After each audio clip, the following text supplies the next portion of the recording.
Honorable Chief Minister Pu Hiem Chan to deliver a condolence message. May I request our Honorable Chief Minister Pu Hiem Chan to take his time.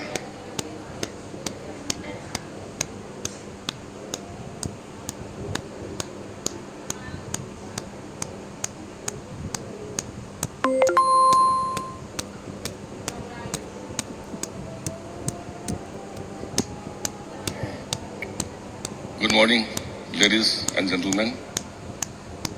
Ngasisi ay Union Home Minister ga busy ama laibani. Aduna ay makada lakadugdusu tuna laga tuna lage na.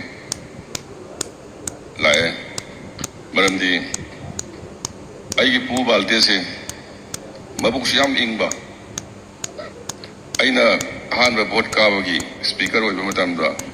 He was one of my best friend. That particular incident on 4th May, I still remember. I ko ise punna phaminna bani. Kamay daw da control to sige mayam saunari sing sen. Then what happened? Meeting lo daga ay yung da saksa bahle. Ay yung yam nai siyam banglo dagi. Masi lehowi mayam. So in that particular evening, I na quite again why I would say, I lay a muddy. I na magi manakta lay a muddy ma, adu incident to toy. I was really regret. Aduga on third circle pulle me am.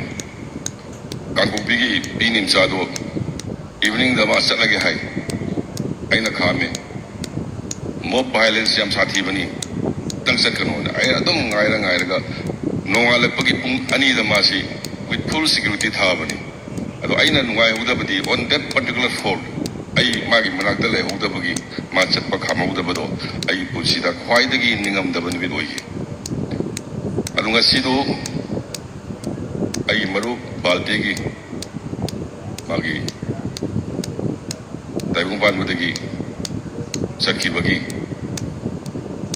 function sida yung hakta su yauge ay na lakpani ay ngasi yawo phungsa base aduki matik ay laibu phay na ganjay ay na asi mayam gi mamang da haijari pubalte gi family ay family gumbani magi tinarba maru mapang mayam ay maru mapang gumbani aduna matam pumbada ay na agangamba ay mating pangani hayrakanda ay loisinjari punang kutagasari.